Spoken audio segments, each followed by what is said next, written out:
Okay. Okay. Welcome, everyone. This is the Adult Education Space from Temple Bethel Riverside. I'm Rabbi Gershon, and it's really a great pleasure to introduce our Rabbi Emerita Susan Singer. I'm really apologize. I'm driving.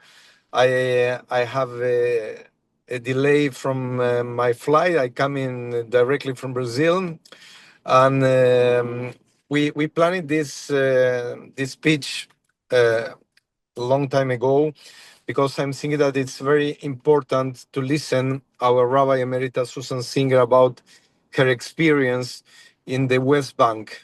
Perhaps when we are talking about Israel, people don't know what it's really happened with the settlers, don't have an idea the violence that many Palestinian citizens suffer in the West Bank. And it's very important to listen directly someone who went to the West Bank, who was a witness, who went and who joined the farmers, the Palestinian farmers. I really, Suzanne, I really very impressed about your experience. You put in risk your own life, and not just you, many rabbis who went with you. You are a person who are fighting for human rights, and we need more people like you. But it's not just a trip that you did, it's a lesson for all of us. And we have the privilege to have you in and to have the first voice in the first hand to know more about this situation that not many people knows, and not always social media or the press talk about. We have many problems every day with the settlements. They are very violent. Sometimes the Likud promote and support them, and we would like to know more about the situation, what was happened, and if you can share this trip. That, if I'm not wrong, it was last November, December. Yeah, it was, yeah, I'm trying to remember, end of October, beginning of And November, and something like that. and all of the other. Dear Rabbi Emerita Susan Singer, the floor it's yours, and it's a privilege to listen and to learn with you. Thank you for being here, and thank you for accept my invitation. Well, thank you very much. I really appreciate that. I really appreciate your um, invitation and your beautiful introduction. So I want to preface what I'm going to talk about with the fact that I am a Zionist, which of course has become a kind of dirty word, but it means I believe that we have the right to self-determination in the land where we developed who we are. So I'm pro-Israel, but I'm not pro this particular government because unfortunately they're doing things that are just really unconscionable. Um, so tonight we're going to focus on the West Bank. So I went there with TRUA, which is the Rabbis for Human Rights, basically, in this country, to provide something called protective presence. So I'm going to go through a little bit of history about the West Bank, and I'm also going to talk about what's been going on very recently, like yesterday. I just updated everything in my PowerPoint. So I'm going to share it with you. So here we are. We're going to talk about the settlers in the West Bank. Now, you have to understand what has happened in this area since 1947. So the UN proposed this partition plan where some of the territory would be a Jewish state and some of the territory would be an Arab state. And you can see here on the left that there was quite a bit of land that was going to be allocated to a Palestinian state. Unfortunately, the Palestinians did not accept this particular division of land. Um, I think they felt, hey, we've been here. Why do we have to give up any land? And I think one of the, arguments is, okay, this is Israel was not created as a result of the Shoah specifically, but it certainly pushed it forward. There had been a desire to create a land of Israel for quite a long time beforehand. But I think to some extent, Palestinians felt like, okay, the Shoah was something Europe did. Why are we paying the price? So I understand that. At the same time, we developed as a people in Israel, hundreds of years ago. And so, unfortunately, this plan was rejected, and Israel became this in the middle. As soon as Israel declared itself a state, oh, sorry, I have to let some people in. Okay, they're joining. As soon as Israel declared itself a state, it was attacked by the surrounding countries. And if you look to the right, you'll see that the West Bank is here in red, and the Golan Heights and the Gaza Strip, those were taken. Gaza Strip was taken by Egypt, the Golan Heights by Syria, and the West Bank by Jordan. And that was until 1967, at which point Israel got a hold of all these places as a result of a war that emerged in 1967.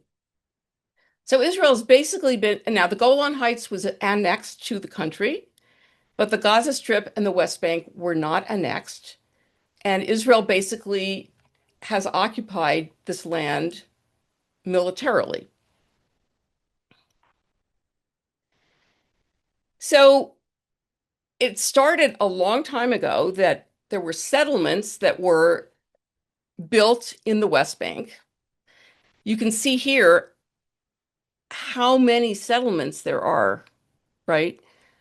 Now, it actually even started from the very beginning that some settlements were built, but they were somewhat limited until fairly recently when settlers started to build what's called outposts. And these are all these little red spots all along here.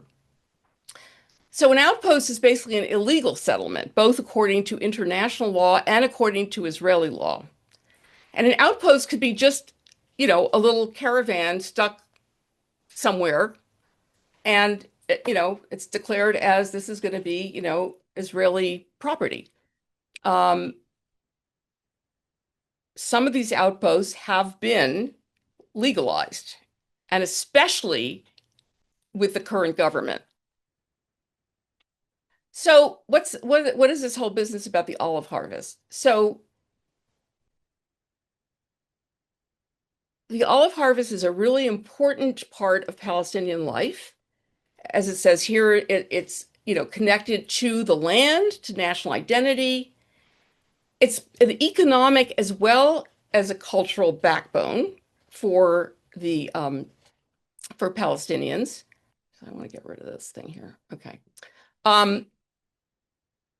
And it's something that, having gone and done some of this olive harvesting, it really brings you very, very close to the land. It's really, it's so tactile and so, really personal to pull olives off of a tree. But because of the occupation and settler violence, it's been more and more difficult for Palestinians to reach their olive trees and their olive groves. And especially since October 7th, it's been really difficult for people to get to their olive groves. They're either attacked by settlers, or there are all sorts of restrictions to access and that sort of thing. So let me just, so here are just some pictures of people harvesting olives. As you can see, it's a very, manual kind of thing. It's not, you don't have machines pulling the olives off. You take them down. You might use something to hit the branch to make them fall down, but it's just a really, as I said, tactile experience. You gather them in a tarp like here, and you put them in a bucket, and then they make olive oil, or sell the olives. And as I said, it's an economic mainstay. However, as I said, the settlers have always made it difficult for the Palestinians to either work their land or to have sheep and goats and things on the land or to participate in the olive harvest. But it's gotten more and more brutal and more frequent in the last few years. You see right here from CNN, more than 200 attacks have occurred within the last month. So we're talking about October. And unfortunately, the military and the police do not protect the Palestinians. They tend to protect the settlers. And there's a lot, as I said, a lot of places where it's really hard to actually even get near the territory. Um, so here are some settlers who've, attacked. They come in usually with sticks and things, but increasingly with other kinds of weapons, as you'll see in a moment. And the army does not come and take care of these Palestinians. In fact, I think there have been almost no settlers who have been arrested, whereas a Palestinian doing anything gets arrested and stuck in jail. As you see on the bottom picture, the settlers have not only, scared off the Palestinians from their land, but they've also destroyed a lot of the trees, either burnt them or cut them down or whatever. This is one of the villages that I actually spent some time in. There's a rabbi named Arik Asherman who is like a real sort of cowboy fighting the settlers, and he really puts his body on the line. And this is one of the communities where the settlers have come. This is actually a few months ago, but recently they came back, the settlers, and burnt this village again and beat up the Palestinians. The idea is to make it so that the Palestinians just leave, and they do often. They often leave. In this particular case, in Mukhmas, the men are staying. They've sent the women and the children elsewhere, but they're trying to stay to protect their land. But as I said, just very recently, just a couple of weeks ago, there was another incident of burning and beating, and the settlers will also kill sheep. They actually will even torture sheep first or steal them. And these are supposedly very religious people. So protective presence is a way to try to protect the farmers from the settler violence. I mean, the idea is there's going to be a whole group of people bearing witness, trying to deter the settlers from coming. And it doesn't work all the time, as you're going to see in a moment. I went there for a few days, and 3 of the 4 days that I was there was no problem. We went and picked olives, and no problem. Although in one case, we had to we parked somewhere and we had to sneak in so that the settlers wouldn't find us. And the men were too afraid to go, and it was only the women who could participate in the harvest with us. I'll let you read this for a sec.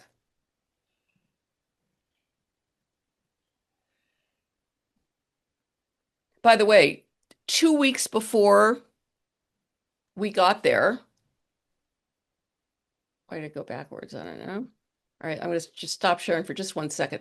2 weeks before we got there was a group of people trying to do protective presence, and they encountered a closed military zone, which is what could people make sure they're muted, please? I hear something crunching.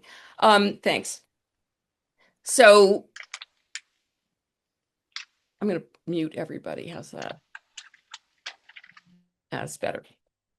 So there was a bus of people doing protective presence, and they encountered a closed military zone on their way to the harvest. So of course they had to leave.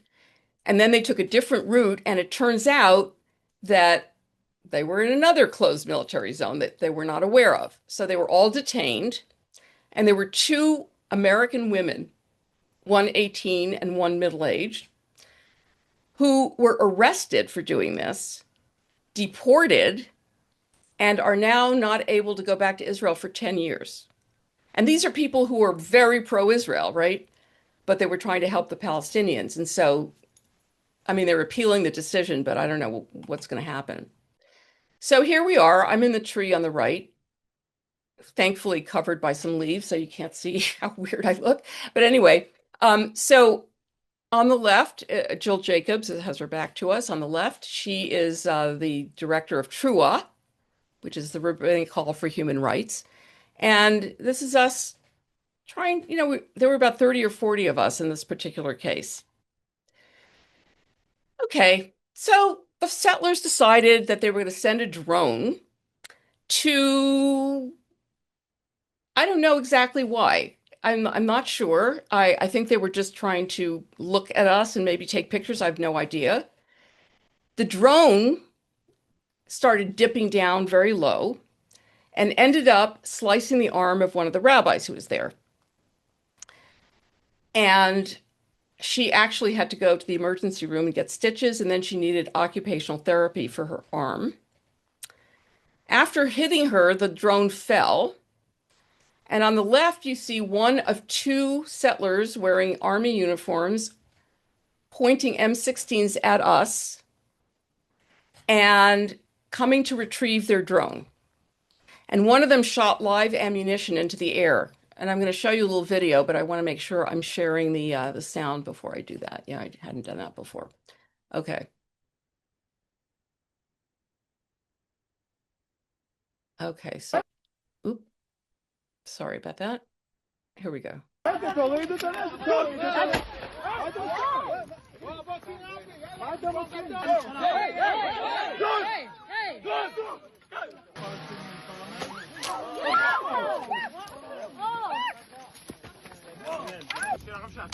למה הוא מסתובב פה? אני אשאל אותו. רגע, מי אתה? אתה לא תיגע. רגע. למה אתם לוקחים את זה? מי אתם? חברים, להתרחק. So it actually, I don't know why they put this video together like this. First she got hit and then they came, as opposed to they came and then she got hit, but it doesn't really matter. So these two guys come wearing army uniforms, pointing their M16s at us, and one of them shot live ammunition into the air, which, was really traumatizing for most people who were there, aside from the fact that this poor woman got her arm sliced. And then what happened was a security guy from the settlement that they're coming from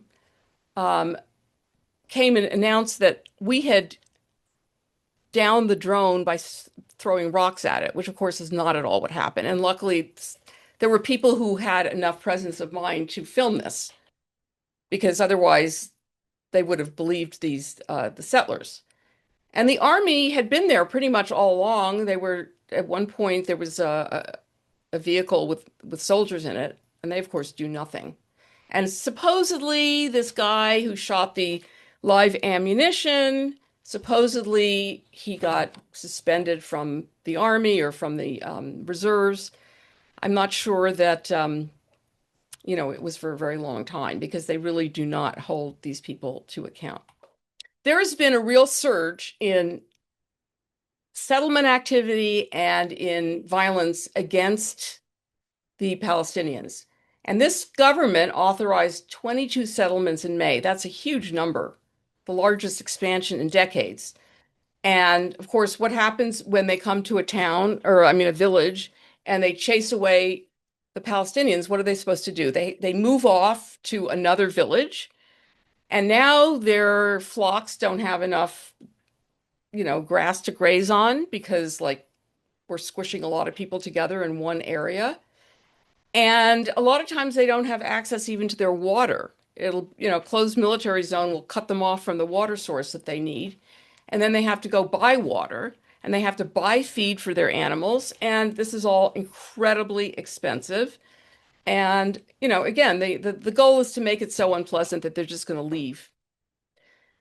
So here's just an example of one guy. He's been living there for a long time, and the settlers came, took control of the road, and blocked him from returning, and then he got evicted. And then, of course, more Palestinian areas have become Jewish settlements, so that there's less and less land for Palestinians to live on. So again, 22 villages and neighborhoods were approved for settlements, and it became more aggressive since 2022 when Prime Minister Netanyahu returned to office. And as you may know, I'm going to stop for 1 second. So Netanyahu was always kind of center right, but he wasn't an extremist. But in the last election, in order to be the ruling coalition, you have to have 61 seats in the Knesset, which is the parliament. There are 120 seats in the Knesset. And there are lots of parties in Israel, like at least 8 main parties. And so there's no way that one party is going to have a majority. So you have to form a coalition. And what Netanyahu had to do was form a coalition with the extreme right, because there were certain parties that would not sit with him, as they say, be part of the coalition. So it's extreme right parties and ministers who are driving a lot of this. I recommend an article that was in the New York Times last summer. It's a very, very, very long article, and it's about Netanyahu and the war in Gaza. So apparently, this is one of the scenes that really stuck out. Apparently, Netanyahu was not planning to conduct the war for a really long time. He was planning to end it after 6 months. He had a plan to end it. He's sitting in a cabinet meeting, and Bezalel Smotrich, who is one of the far-right ministers, walks in and says, "Are you planning to end the war? Because if you are, we're leaving the coalition." And he said, "No, we're not." And that was the end of any plan to end the war. And by the way, we could have ended that war a year earlier because the conditions were all the same by the time we finally did this. Okay, people are talking in the chat, but I can't follow it right now. So because of this, he's allowing all of this stuff to happen. Okay, go back to sharing. Okay, so the terror we're talking about is the terror of the settlers. And a lot of the people who are doing these attacks are settler youth. So they're sort of juvenile delinquents that are being manipulated to do this kind of thing. And so, of course, Netanyahu has said, "Oh, it's just a bunch of young people who are doing this," which is not true at all. They're being set up by the settled. I mean, this is not all the settlers in Israel, of course. There are plenty of settlers who live in various settlements because it's cheaper to live there than to live in Israel proper. But we're talking about the more, radical settlers. So here's someone who says, "The last time I visited the occupied territories, I was welcomed with big billboards in Hebrew which read, 'Residents of Samaria, salute the hilltop youth.'" Samaria, so Judea and Samaria are the names, the biblical names for this area. And so they're saluting these kids, right, who are doing these awful things, really beating up Palestinians, and targeting their flocks. And it's way out in the open now. Once upon a time, it was much more subtle. It was much less violent, but it's now just gotten really out of hand. So it even spread to Jaffa, which is basically part of Tel Aviv. Attacks against Palestinians randomly. People have called what's been going on and setting fire to various villages as pogroms, and it's really not that different from pogroms that we were subjected to. So it's quite shocking that we're allowing people to do this in our name as Jews, and these are religious people who supposedly have religious values, and I'm not sure, how this fits in with those values. So Israelis committed an average of 4 crimes against Palestinians daily during the first 2 weeks of January. And 54 investigations into national crimes were opened. That doesn't mean that anything happened as a result of that. And these pictures on the right are these hilltop youth here, and they're covering their faces just like some other people we know, throwing rocks. But again, they also are reservists who have guns, so they don't worry about using their guns either. And then the other day I read about how in the Knesset, so the far-right lawmaker, Limor Son Harmelech, held a day-long ceremony billed as a great salute to the pioneers of the settlements, the hills and the farms, referring to hilltop youth, the far-right Israeli teens and young adults known for building West Bank farm outposts, considered illegal even under Israeli law, to terrorize and forcibly displace existing Palestinian communities.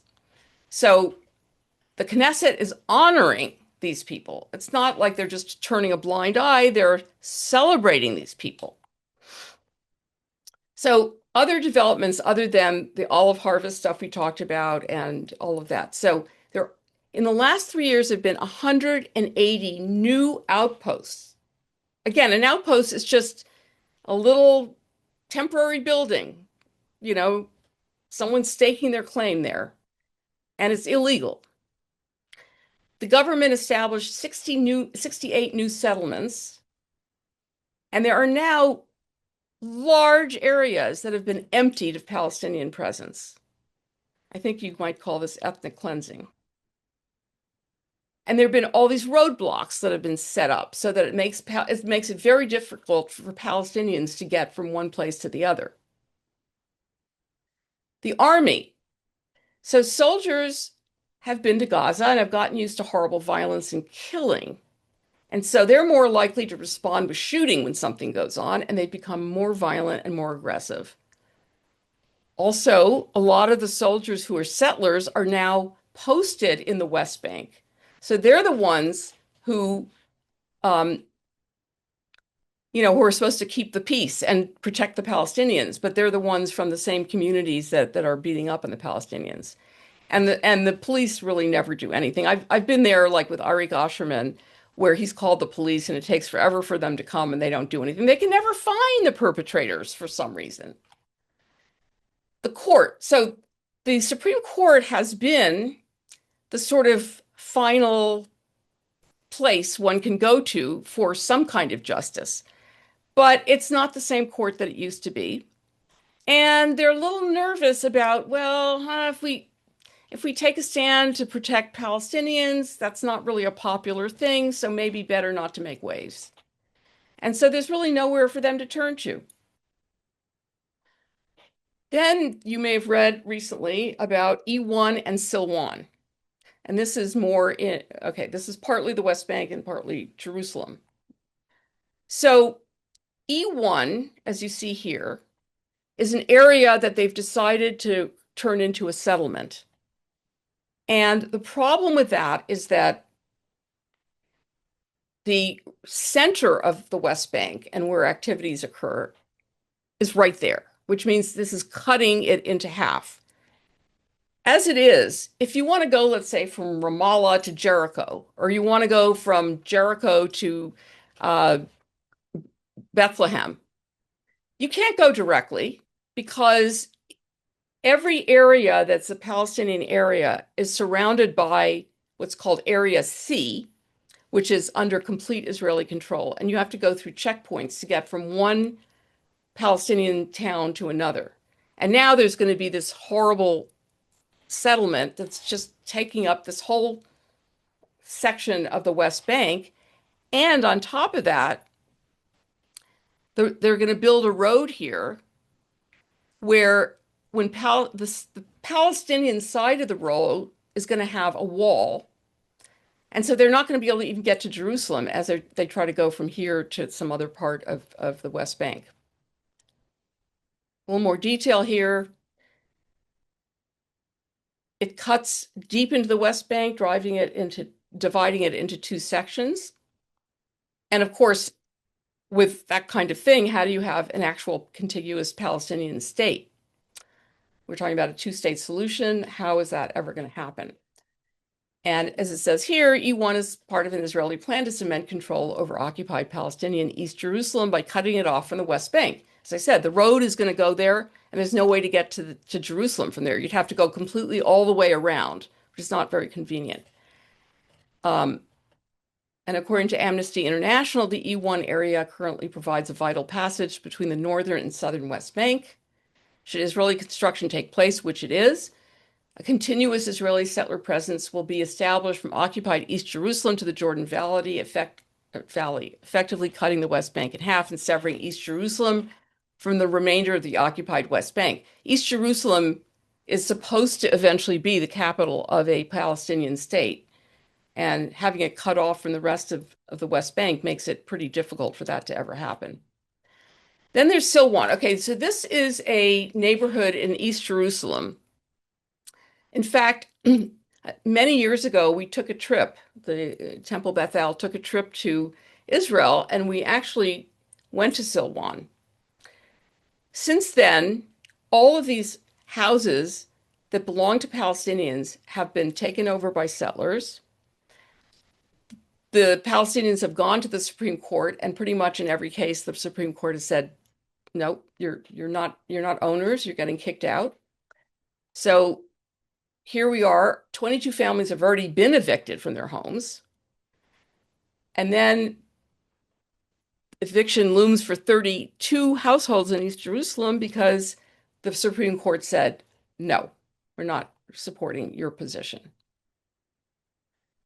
Now, this is really it gets more and more disturbing every day. So this is like literally from a couple of days ago. The Security Cabinet okayed a deepened Israeli control of the West Bank. And of course, that's not going to really promote peace.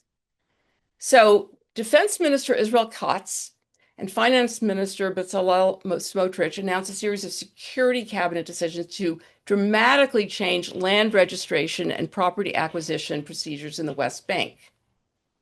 They're intended to remove decades-old barriers, repeal so-called discriminatory Jordanian legislation, and enable accelerated development of settlement on the ground. Okay, so in other words, what they're doing here is buying land in the West Bank was a sort of complicated process, but they're making it way, way easier for Israelis to buy land. And I'm not going to go into all the sort of arcane laws that they're working against, but it's really making it so that you can buy land in Judea and Samaria just as you would purchase land in Tel Aviv or Jerusalem. The other thing that they've done is decided to expand oversight and enforcement activities into areas A and B. Now, let me explain A and B. I'm going to stop for 1 second. So according to the Oslo Accords, the West Bank, which was supposed to be the beginning of a creation of a Palestinian state, they divided the West Bank into 3 sections, areas A, B, and C. In areas A, the Palestinians have full administrative control and security control. B, they have only administrative control. And C is all Israeli, administrative and military. I didn't realize until a few years ago that A and B are all little spots surrounded by C. In other words, again, you can't go from one place to the other without going through checkpoints and going through Israeli control. The activity that we've been talking about in terms of settler violence and all has primarily been in area C. But now they're starting to encroach into areas A and B, which are fully supposed to be Palestinian areas. So let me share this again. They want to expand oversight and enforcement activities into areas A and B with regard to water violations, damage to archaeological sites, and environmental hazards. So in other words, they're taking control over these areas, and it's supposed to be under Palestinian control. And this is blatantly a way to just take over.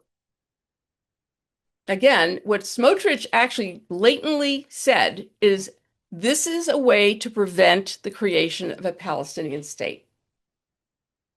They're not even pretending that this, is anything else. Oh, here he is. Defense Minister Katz described the new moves as deepening our hold on all parts of the land of Israel. We will continue to kill the idea of a Palestinian state. And considering that Trump's 20-point plan for Gaza says that if things proceed as planned, the conditions may finally be in place for a credible pathway to Palestinian self-determination and statehood, there's no way that that squares with what's going on there right now. And it also puts into jeopardy the Abraham Accords, the Saudi normalization idea, and it's just totally contrary. Now, Trump said, I'm opposed to annexing the West Bank. But you know what they're doing is they're doing it de facto as opposed to de jure. In other words, taking over little by little all this land. It's not something that was, legislated. It's just happening. Facts on the ground.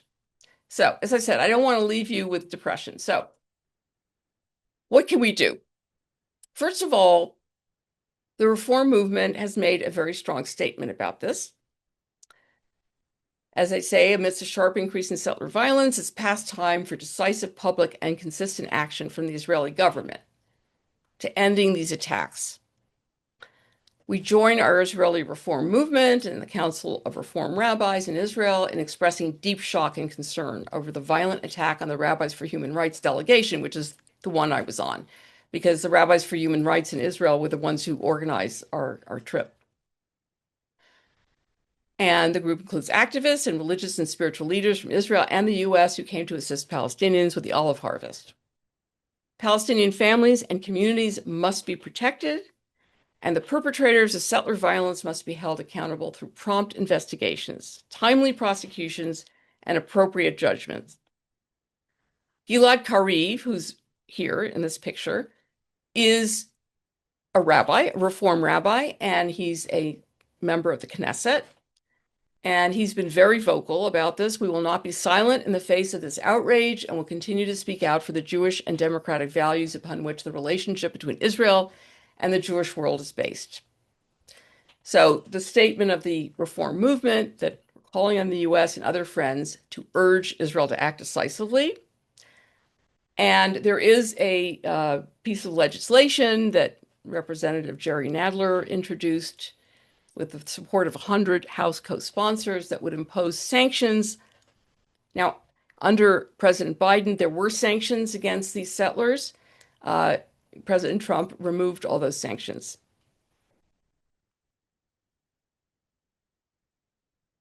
And again, this is part of the reform movement statement. They, basically condemning settler violence and saying it's immoral and a desecration of God's name. And we call upon the IDF, the Israeli army, and the Israeli police to take immediate and effective measures to locate the perpetrators and bring them to justice. Again, they never find the perpetrators unless they're Palestinian. And here's something that hopefully we can do.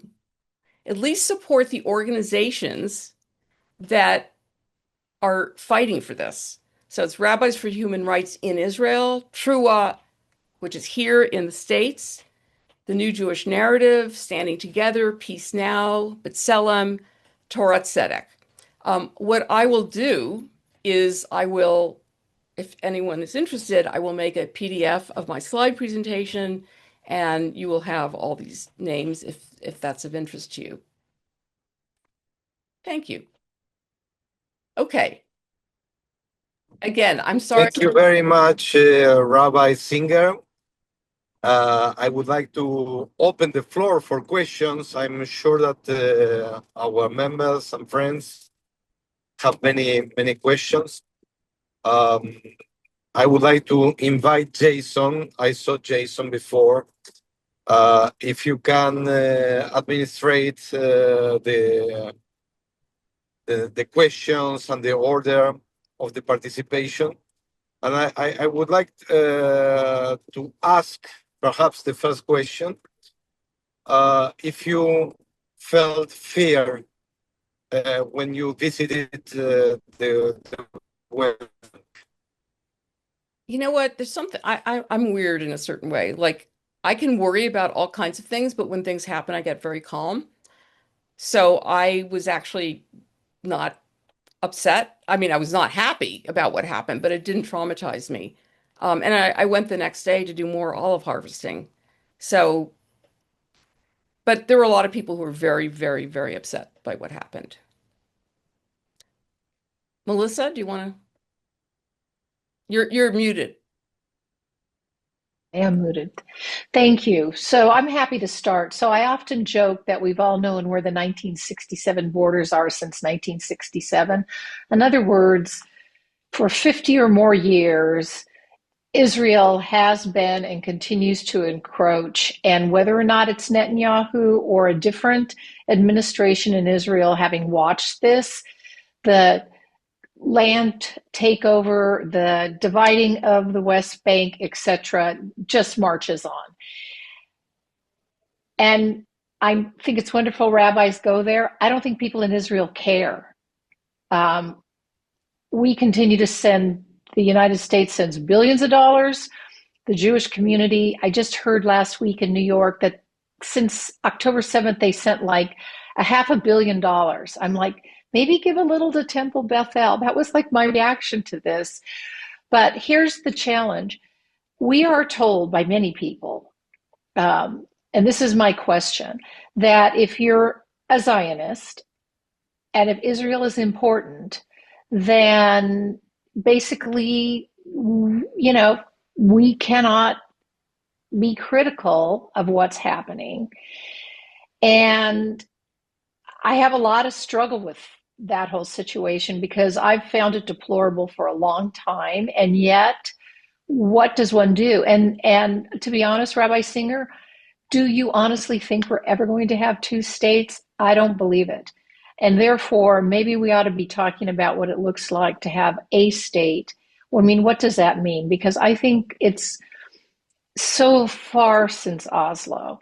And nothing gets better and everything gets worse. And I don't see anything we do in the United States particularly changing that. And I don't think a new administration there or even a new administration here is going to make all that much difference. So maybe we should start dealing with, reality on the ground. So I agree with you that most Israelis are like this about Gaza and West Bank. In fact, Exactly. there's a film called something about Lior. I can't remember exactly what it's called, but it's a film about this woman who's taken hostage. Luckily, she was treated well and she was okay and she got out and everything. But towards the end of the film, she talks about the fact that when she would complain about stuff in her life, her husband would say, well, what do you think it's like on the other side of the wall? And she said, well, what does that have to do with me? And that is pretty much, I don't want to cast aspersions on Israeli citizens, but it's just not the main thing in their consciousness. However, there are people in Israel fighting the good fight, and I think we need to support them.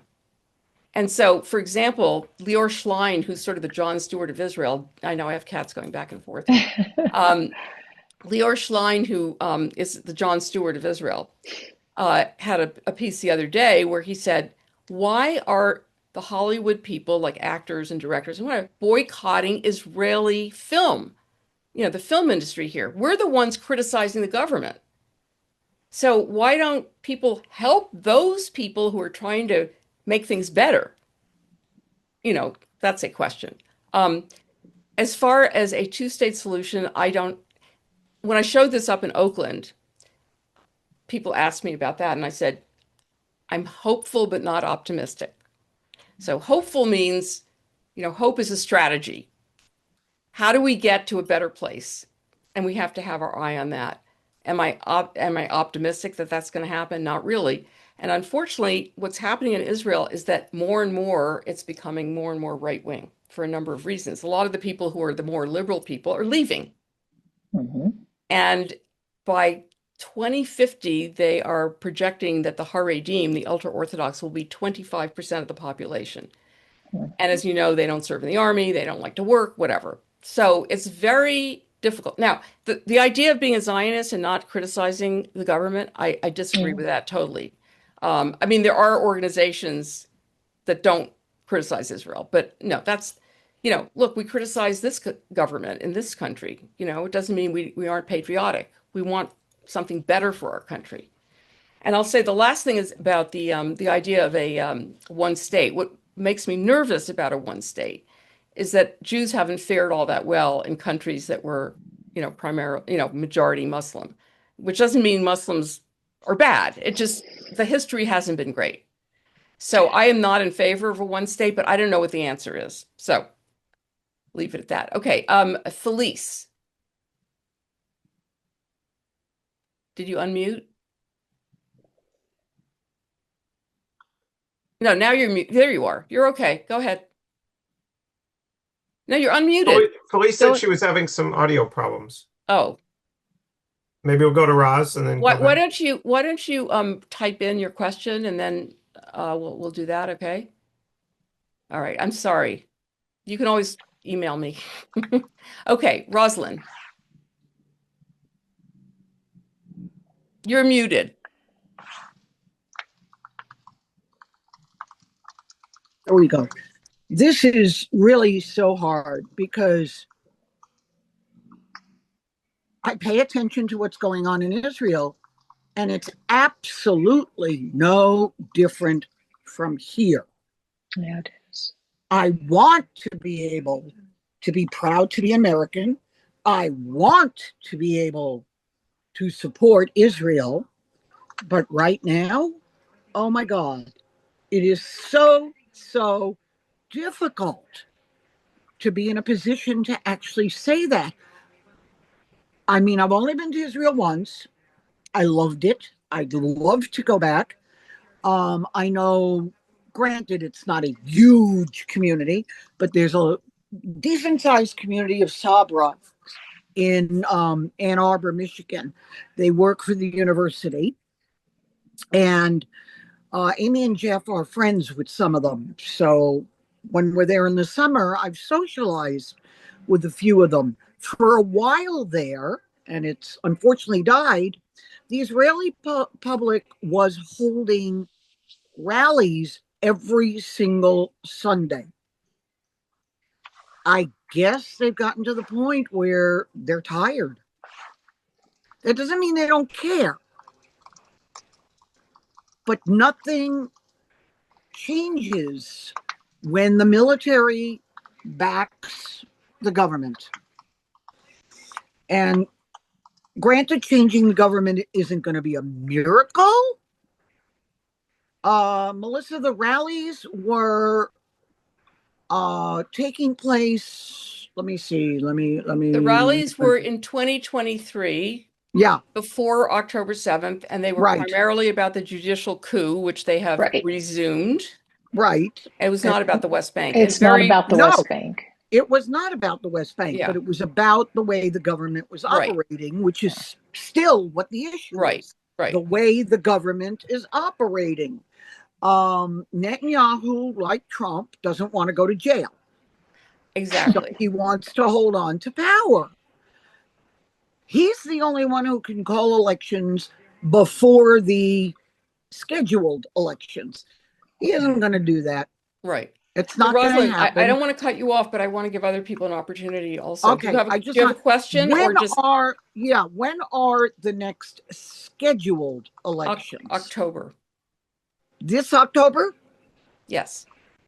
And right now they're having a hard time because the Haredim, the ultra-Orthodox, are very upset about the draft law that they're trying to somehow fudge whatever and get it through.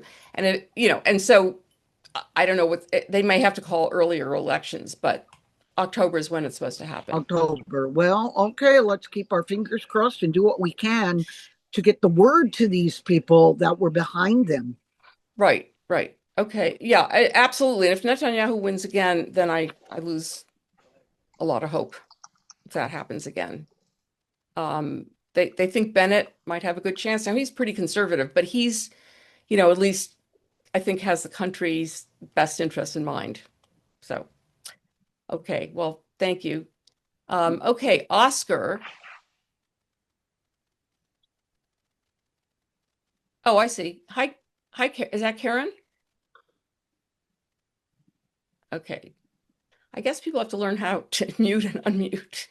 There should be a button at the bottom left. Space bar. Yeah, hit the space bar. Oh, there you go. No, that's not. Okay, when you guys figure out how to do it, let me know and or put it in the chat. I'm going to go to Rachel. Well, hi. There, we got I it. just, Okay, hang on. You'll go next. Okay. Sorry, I'm Ruth Rabinowitz. And I'm Karen Kohut. And can you hear us? Okay, can you hang on just a second? Because I've got Rachel now. We'll come to you in a minute. Just leave it unmuted. Okay. Okay, thanks. Go ahead, Rachel. hi. Yeah, it's not a question, but just, I feel that our part is really important because without the money that the United States sends Israel, I mean, I just think there's an awful lot of power in our hands, but I'm not sure how to use it right. It gets complicated with the various politics of lots of different groups who want to stop the funding. But, I just don't want to forget that we can talk about the Israeli public and how much they aren't paying attention or they don't know or they're duped or propagandized, but also, it's just major, the amount of money that we give, our government gives. It seems like that's going to possibly end.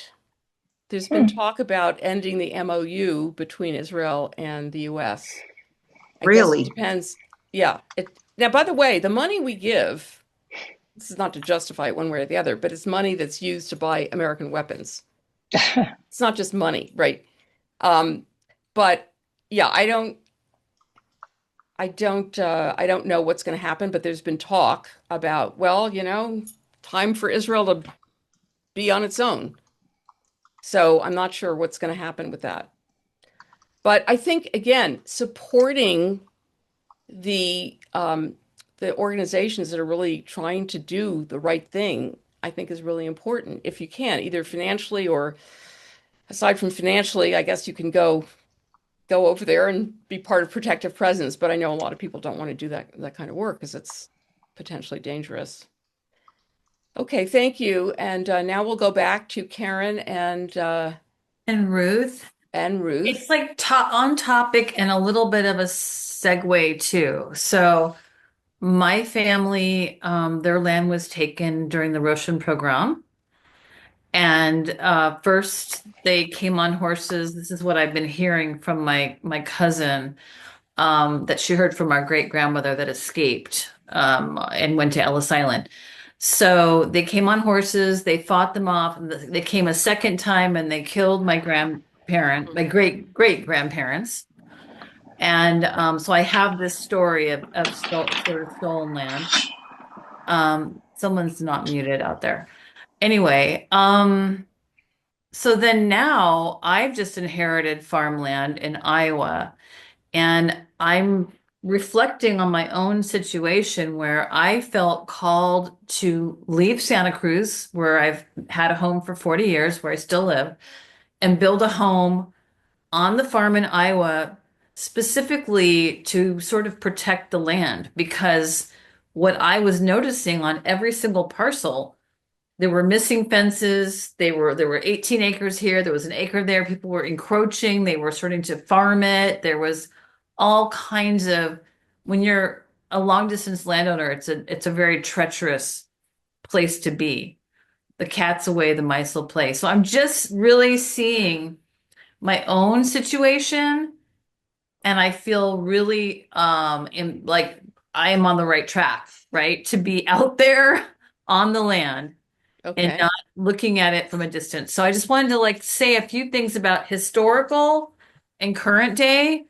And today was the headlines of Trump reversing everything with the EPA, front page of the New York Times, very triggering. Biden Harris was amazing conservation. It was incredible amounts of money that was put in. It's all drying up and all going away. So can you connect this to what we've been talking about in terms of? Well, I'm just saying with farming and with protecting land.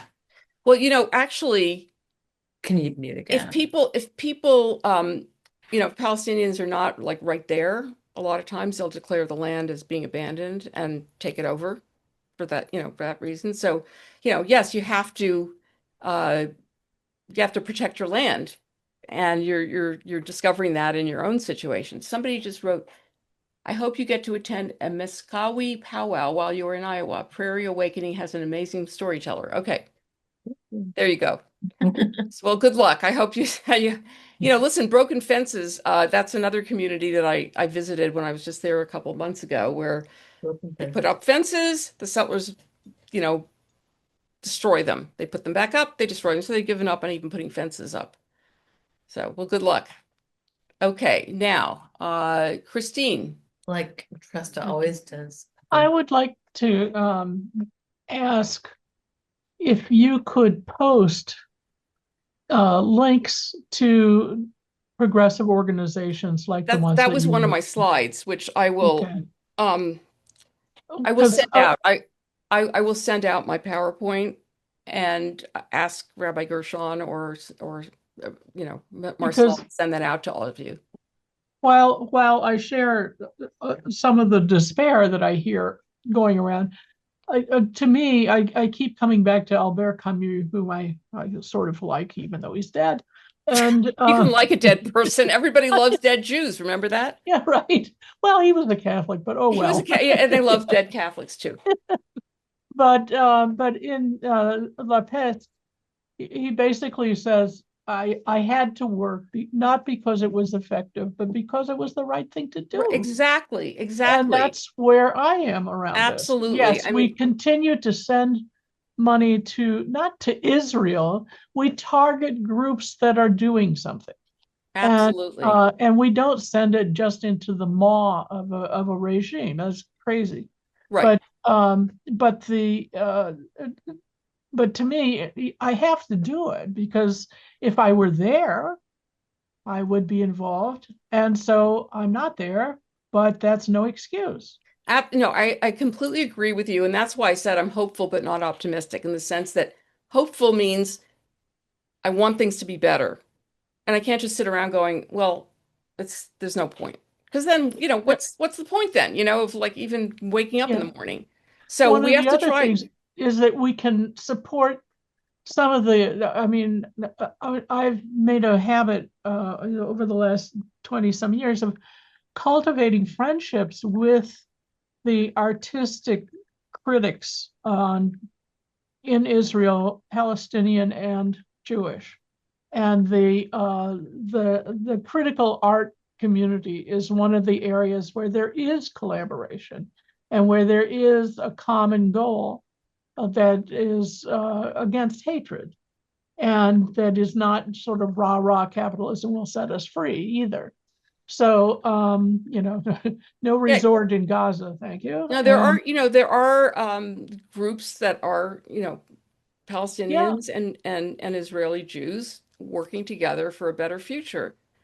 You got to try. It didn't win me friends in the academy to have a graduate student who was a Palestinian filmmaker as one of my doctoral students. People said, how can you do that? I said, because she was a refugee. What, so what? She had to grow up in the damn camps in Lebanon. I'm supposed to not support her? Don't be silly. Right. And so this is, for me, it's discomfort. This is nothing. For her, it was her life. So I'm and all of this alongside my support for the existence of, I wish, a secular state of Israel, which really would help matters a great deal. It was supposed to be a secular state. Well, yeah, it's evolved into something else. Yes. And so this I support. Good. The rest of it is, a matter for total despair. But I can't allow myself total. No, you can't. You can't give in to despair. No, you can't, because despair is not a strategy, as I believe Jane Goodall said. And frankly, it's better to be Pollyanna than to be a crabby old malcontent. Absolutely. All right. Well, thank you. Felice, are you able to unmute or good? All right, let's have. There you go. I have a friend, an associate, with 3 children. She happens to be Mexican, fluent in her native language. Her husband was caught by ICE. I don't know all the circumstance. I'm not sure I want to know. And he is now in Ramallah. And she is planning to go there to be with her husband, with their 3 children, young children. So I was wondering how all of this is affecting other Arabs in this area. It seems like the main focus right now of ICE is people who are Latino. Interestingly enough, I have a niece who just married a Muslim guy from Morocco. And here's the most bizarre thing. Okay, so they spent a lot of time getting him a visa to come in. He came in July, and I thought, under this administration, no way is he getting a visa. He got a visa. They got married. He got a visa in July. In November, he got a green card. I mean, it makes no sense given everything that's going on, but there you go. So I worry all the time because she's Latina. Her mother's from Nicaragua and he's Muslim and they're clearly not, white. And I worry all the time that they're going to get picked up. But at the moment, they're okay, thank God. And I don't think Muslims are the target right now. It's people who are obviously Latino, as the Supreme Court said that it was okay to stop people because they looked Latino, if they're speaking Spanish or if they look darker or whatever. So why he went to Ramallah is he Palestinian? No, he's Muslim. He's Muslim. Okay, well, maybe he has family there. I don't know.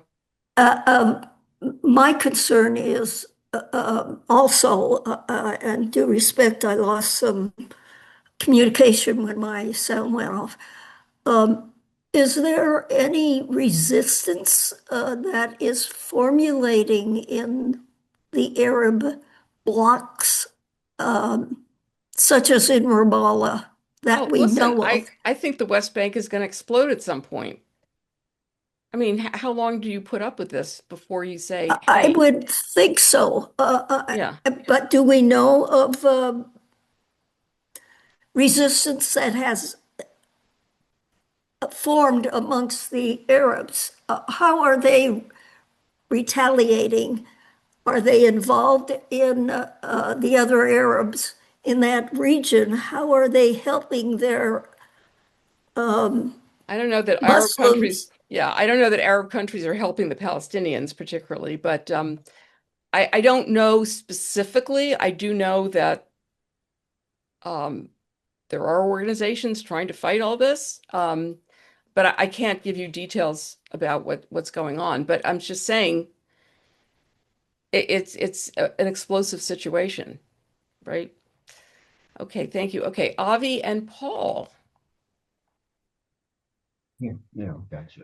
I'm wondering how you feel about the statements in your last 4 slides. It's relevant because I'm going through exactly the same thing with our congressman right now. He had a town hall meeting, and I asked him, when are we going to call what ICE is doing in the streets what it actually is, murder? And he soft pedaled it and all this stuff. And, we liberals have been outraged about gun violence, and now we've been outraged about Trump for 8 years. Statements of outrage no longer mean anything. They're basically a cop-out. That's how I see it here. Wait, statements about what are a cop-out? Statements about outrage. Oh. I mean, we've been outraged for decades now about gun violence. We've been outraged for almost a decade about Trump. Just saying we're outraged no longer has any meaning in this country. Yeah, right. How do you feel about that with respect to what people are saying, like the statements in your 4 last slides? Do you feel that's still useful language and a useful approach to have that kind of measured approach in statements? You're talking about the statement by the URJ, the reform movement? There were other statements in your last 4 slides, and they're all very measured. Here, I feel the time has passed for that type of measured language. Do you feel it's still useful in this situation? As opposed to doing what? Using, in the United States, I would say using the words that accurately reflect the reality of what is going on. So what language would you use for what's going on in Israel? I don't know, because I'm not Israeli, I'm not Jewish. I've just recently had any knowledge of or involvement in the community. Mm-hmm. I don't know. And I certainly wouldn't know for very number of years before I come up to speed on this. Somebody asked me when I showed this up in Oakland, whether I thought what was going on in Gaza was genocide. And as far as I'm concerned, I don't care what you call stuff. I mean, I do in the sense that, genocide is a very triggering, problematic word. I don't use it in this case. But, I'm not sure it's so important for each word to be so important. It's like bad things are going on. They shouldn't be happening, I don't know. I'm not sure, really how to answer this. The only alternative would be revolution, right? I mean, as opposed to measured responses. And I'm not sure that that's the answer. I think a lot of organizing has to be done to get, to get people to care. Like we're talking about Israel, the West Bank, and how Israelis don't really care that much about it. I mean, again, the demonstrations over the last couple of years have been only very recently about Gaza, but really not so much about Palestinian rights. And of course, at this point, you can understand that Israelis are not interested in a Palestinian state because look what happened with Hamas. There's a lot of reasons for why that happened, including Netanyahu being sure that they were funded by Qatar. Right. But, they're worried that, okay, we'll create a Palestinian state and then this will happen again. So there's no clear solution. I mean, certainly annexing all of the West Bank and Gaza and trying to push the Palestinians out is not a very good solution, which is what the current government seems to be, not just advocating, but pushing for in real ways. I don't know. I mean, part of the problem also is that people don't know. They're ignorant.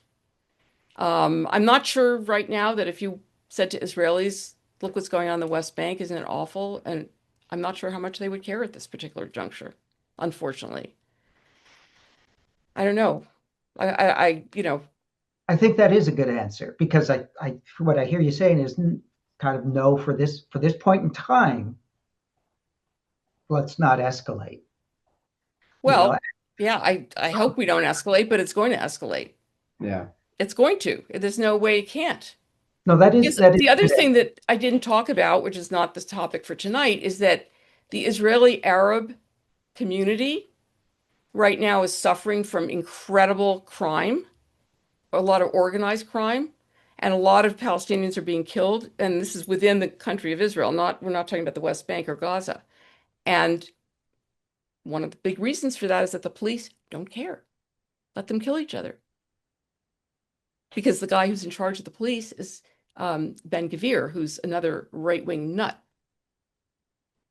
And so I think I'm not the person who has the solutions. If I did, I'd go to Washington and let them know what they should do.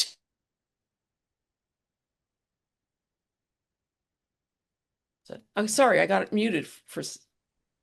Okay, well, yeah. All right, I'm going to ask Jason now. I think that'll be the last. I did see Hillel had his hand. And oh, he did? I didn't see. I'll let I'm him talk sorry. first.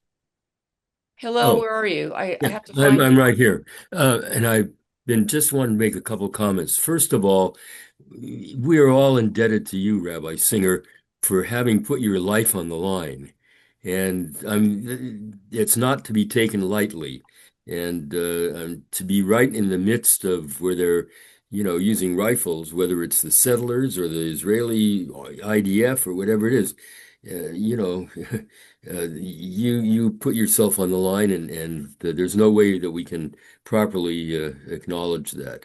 The second thing is that you know the Israelis of the right, which has unfortunately had its power uh, bolstered, um, have something at their core, which is dehumanizing Palestinians. And that, runs so counter to a very basic fundamental Jewish principle, dehumanizing anybody, but particularly the way they've treated the Palestinians and, knocking down the olive trees. And by the way, there was a wonderful novel about that, and I think a documentary about that as well.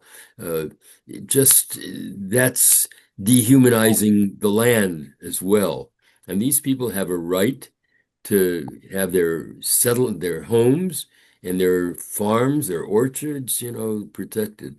And the last thing I want to just say is that, the American Jewish community for a long time, really a hell of a long time, accepted the premise that the occupied territories were not to be called that.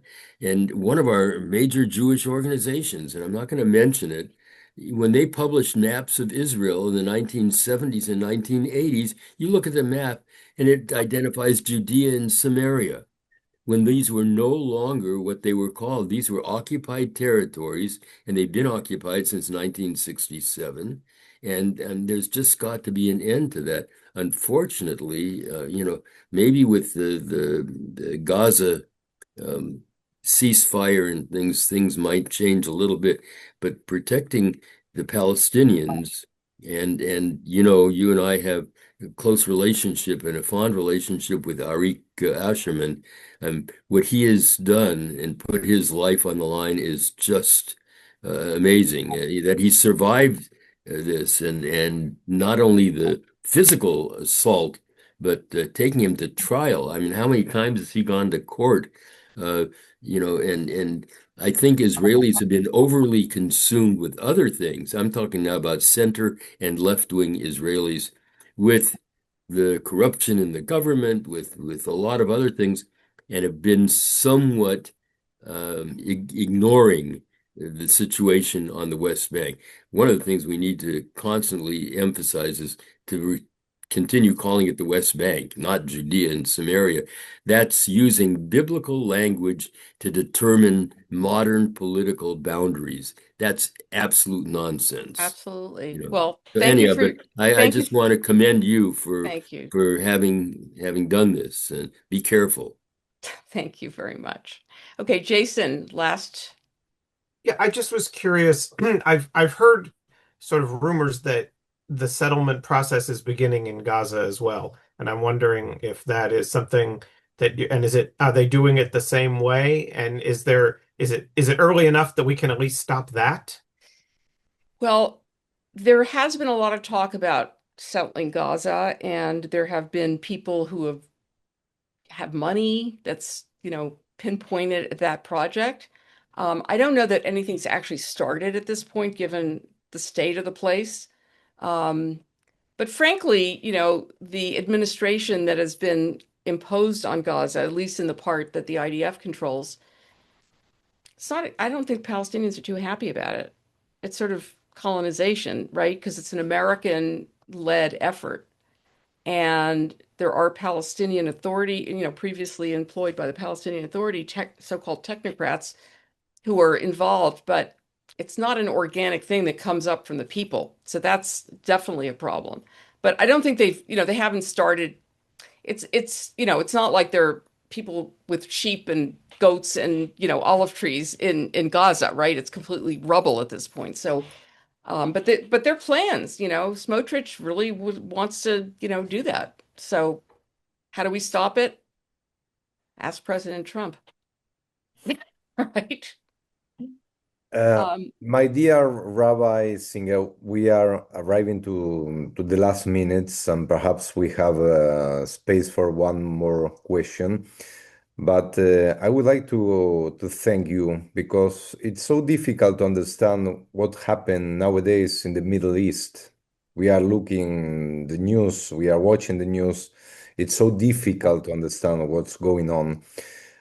It's like a puzzle. This is my sensation, my feeling. It's a puzzle, and you have one thing happen in the West Bank, and you have other things happen inside the Israeli territory, and you have other thing happen with the Haredim, and you have something happen with the extreme right, the extreme left.